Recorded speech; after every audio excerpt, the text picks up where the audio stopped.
देश के प्रधानमंत्री जी, जो आपने बात कही है कि कोई योजना देश के सम्मुख प्रस्तुत करते कैसे ट्रांसमिशन लॉसेस को हम 20% जो कि डेवलप्ड कंट्री से तो 3 टाइम्स अधिक हमारे यहाँ है, या जो आपने बात कही कि कैसे फीडर सेपरेशन सारी स्टेट में करने के लिए कोई प्लान देते। लेकिन केंद्र की भारतीय जनता पार्टी की सरकार अपने धन्ना सेठों को मेवा खिलाती है और जो गरीबों के हक की योजना है उसको रेवड़ी बताती है। मैं पूछना चाहता हूं, भी गोपाल जी बैठे हैं यहाँ, ये बताइए इलेक्ट्रिसिटी एक्ट के सेक्शन 11 के तहत अभी मई 2022 में आपने क्या नोटिफिकेशन इशू किया? आपने ये कह दिया सारी जेनकोस को, जनरेटिंग कंपनीज को, कि अनिवार्य रूप से 10% विदेशी कोयला ब्लेंड कीजिए उसमें, और 2.416 मिलियन टन कोयला इंपोर्ट करने का काम सौंप दिया गया अडानी साहब को। कितने में कर रहे हैं वो 16,700 रुपए पर टन का। तो डोमेस्टिक कोल का क्या रेट है? वो है 2,000 रुपए पर टन का। मतलब आपने अतिरिक्त जो 20,000 रुपए बनाम 2,000 रुपए टन का कोल, तो पहले तो वो बोझ डाल दिया। दूसरा, आप ये बताइए साहब, इतनी बड़ी बड़ी बातें अग्रवाल साहब आपने की अभी, तो गुजरात का हाल देखा एक बार जाकर? 2015 से लेकर 21 तक आपने 61 पावर प्लांट से, सोलर पावर प्लांट से जो एग्रीमेंट्स किए हैं, जिसमें बड़ा हिस्सा अडानी साहब का है, 38 प्लांट से तो किए 15 रुपए प्रति यूनिट, और 28 से किए 9 रुपए 13 पैसे से लेकर 13 रुपए 59 पैसे प्रति यूनिट। क्यों साहब? जब 1 रुपए 99 पैसे की बिजली उपलब्ध थी तो इतने बड़े धन्ना सेठों को उपकृत करने के लिए काम क्यों किया?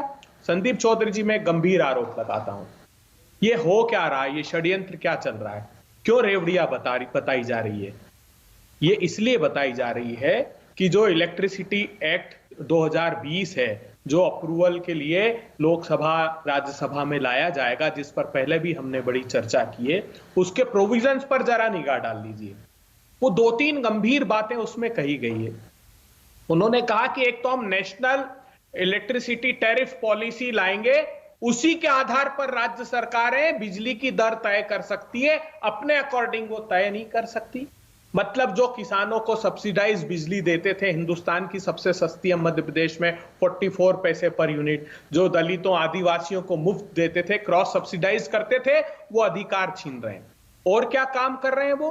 और वो ये काम कर रहे हैं कि केंद्रीय सरकार नियुक्त करेगी, चाहे वो सेंट्रल इलेक्ट्रिसिटी रेगुलेटरी अथॉरिटी हो, स्टेट इलेक्ट्रिसिटी रेगुलेटरी अथॉरिटी हो, या अपीलेट अथॉरिटी हो।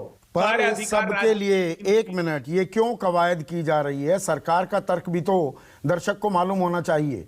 आपने सही कहा कि प्रधानमंत्री ने रोड मैप क्यों नहीं दिखाया। रोड मैप तो वो बता रहे हैं ना, 2.5 लाख करोड़ रुपए का अगर बकाया है, डिस्ट्रीब्यूशन लॉसेज हो रहे हैं 20%, जो आपने भी माना है, तो वितरण को अच्छा करने के लिए आधारभूत ढांचा मजबूत करना पड़ेगा, तकनीक लानी पड़ेगी, वो पोल्स गाड़ने पड़ेंगे, उसके लिए पैसा चाहिए। पैसा है नहीं, इन कंपनियों का बकाया पड़ा हुआ है, तो ये अंडे और मुर्गी वाला खेल हो जाएगा ना।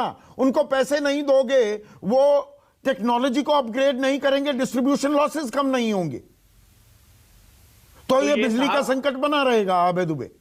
मतलब 5,35,000 करोड़ रुपए बैंक फ्रॉस्टर्स इनकी सत्ता की सरपरस्ती में लेकर भाग जाए, मेवा खाएं, और आम गरीब जनता को आप जो उनका हक है उनको रेवड़ी बताएं। 8,17,000 करोड़ रुपए आपने राइट ऑफ किए कि नहीं किए? और अभी एक बड़ी जो ये बैंक करप्शन इंसॉल्वेंसी एक्ट लेकर आए हैं, उसमें पूछिए ना क्या चल रहा है अंदर खाने में। 4,500 कंपनियां बैंक करप्सी की के केसेस इनके पास आए, जिसमें से 457 सिर्फ सॉल्व किए, इन्होंने रिजॉल्व किए। 8 लाख करोड़ रुपए थे संदीप चौधरी जी बकाया, 2,60,000 करोड़ में निपटारा कर दिया। किस किस का हक साधा गया ये तो कम से कम देख लो।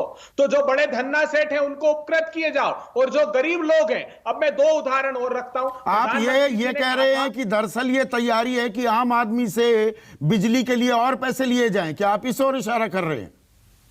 देखिए, ये प्राइवेटाइजेशन का खेल है सीधा सीधा, क्योंकि इलेक्ट्रिसिटी कॉन्ट्रैक्ट इन्फोर्समेंट अथॉरिटी जो इन प्राइवेट प्लेयर्स को डील करेगी, उसके लिए भी केंद्र सरकार ने सारे अधिकार अपने पास इस कानून में लेने का प्रोविजन कर दिया है। और ये भी बता दूं, वो क्या कह रहे हैं, वो कह रहे हैं कि सब्सिडी साहब आप, क्योंकि इन प्राइवेट प्लेयर्स को लाना है, अब ये कह दिया कि जो सब्सिडी है वो आप डायरेक्ट बेनिफिट ट्रांसफर के तहत बाद में दीजिएगा।